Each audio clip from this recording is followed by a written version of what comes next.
High, আজকে আমি তোমাদের সাথে একটা ছোট্ট গল্প শেয়ার করব, যেটা হচ্ছে অবহেলিত ইলিশ মাছের মুড়ো লেজার গল্প। দেখো, যেদিন আমাদের বাড়িতে ইলিশ মাছ আসে, আমরা কিন্তু তার পেটি, দাগা এগুলো খেতে ব্যস্ত থাকি। সেদিন কিন্তু লেজা মুড়োর স্থান হয় না, আর এগুলো ফ্রিজের কোণে পড়েই থাকে। তারপর হঠাৎ করে একদিন মনে পড়ে ওটা তো আছে। আর বিশেষ করে বাড়ির ছেলেরা মাছের মুড়ো বা লেজা খেতে পছন্দ করে না, কারণ ইলিশ মাছের লেজায় প্রচণ্ড কাঁটা থাকে। মুড়োটা যদিও বা খাই, কিন্তু লেজা কেউ খাবে না। তো সাধারণত বাড়ির মেয়েরাই খেয়ে থাকে। আমি এটা দেখে আসছি আমাদের বাড়িতে অনেক বছর ধরে। আমার দিদা খেত, মা খেত। আমি যদিও খেতে ভালোবাসি, কিন্তু রোজ নয়, মাঝে মধ্যে চলে।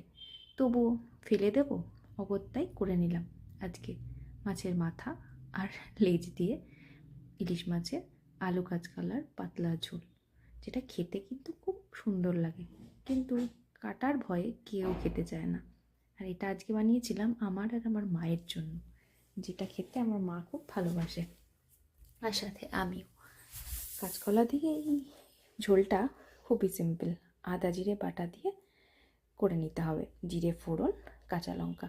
আর ইলিশ মাছে প্রচুর কাঁচা লঙ্কা যায়, তো খেতে কিন্তু খুব টেস্টি হয়। অবহেলিত হলেও মেয়েদের বেশ পছন্দের, তাই না? তোমাদের কেমন লাগলো জানিও। Thanks for watching.